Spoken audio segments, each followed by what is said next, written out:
Selamat pagi sahabat Mirasat, welcome to Morning Meeting pagi hari ini, hari Selasa tanggal 30 April 2024 bersama saya Ardina Glenda. Pada pagi hari ini kita akan pertama-tama membahas mengenai salah satu emiten yang kinerjanya naik dan membuat hati para investor nampaknya senang sekali akhir-akhir ini.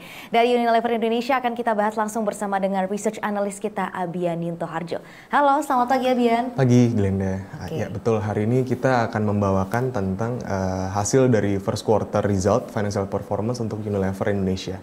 Mungkin bisa langsung kita mulai aja.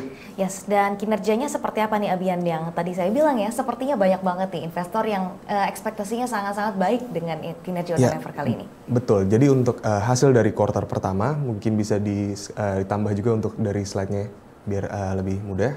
Ya, untuk dalam quarter pertama ini mereka itu melakukan pembukuan di laba bersihnya itu sekitar 1,4 triliun. Jadi dari 1,4 triliun ini mereka kenaikan sebesar 136% secara kuartalan. Jadi kenaikan yang lebih tinggi ini dari secara kuartalnya itu dikarenakan adanya aksi boikot terhadap produk-produk Unilever di kuartal 4 kemarin.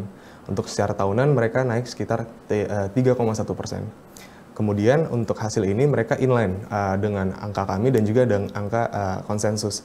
Ini dikarenakan adanya satu one-off biaya royalti yang telah dikurangi dari sebelumnya. Jadi yang kalau misalkan kita adjust net profitnya sendiri itu harusnya turun sekitar 7,7%. Dikarenakan biaya royalti yang lebih rendah sekitar 33,6%.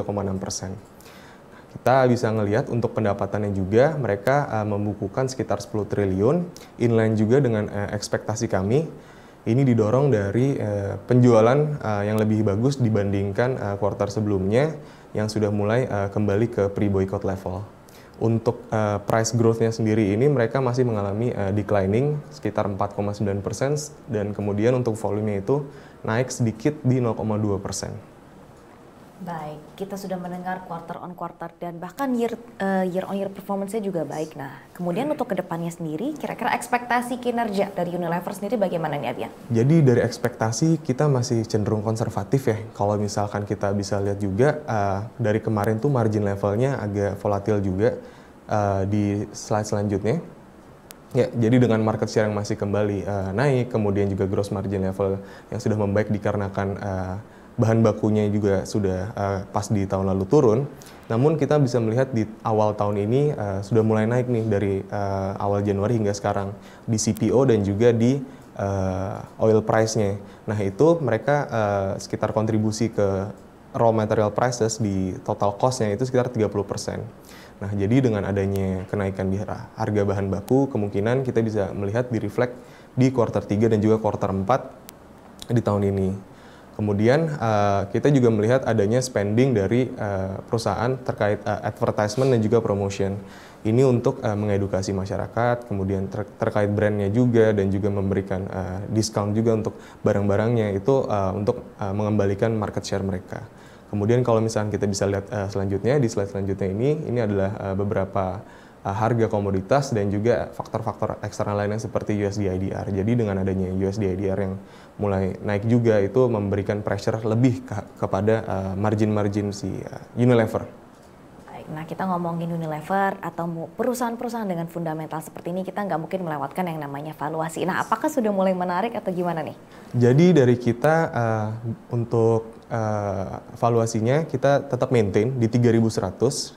Di mana kalau jika dari slide-nya sendiri itu di sekitar 22,5 kali PE dibandingkan sekitar 0,5 standar deviasi dari rata-rata PE-nya. Nah ini dikarenakan masih ada upgrade itu dikarenakan ada masih potensial upside dari target price kita. Kemarin dengan adanya outflow yang besar, kemudian dengan suku bunga yang udah mulai dinaikkan lagi dan juga foreign mulai masuk lagi ya kita masih melihat adanya potensial di share price perusahaan. Tapi kita juga tidak luput dari volatilitas untuk global tension dan juga untuk harga bahan baku. Baik, terima kasih Abian untuk update-nya. Dan sahabat Mirasat, kita menuju ke materi selanjutnya yaitu Indonesia Market Update yang akan disampaikan oleh rekan saya Kevin Suryajaya. Halo, selamat pagi Kevin.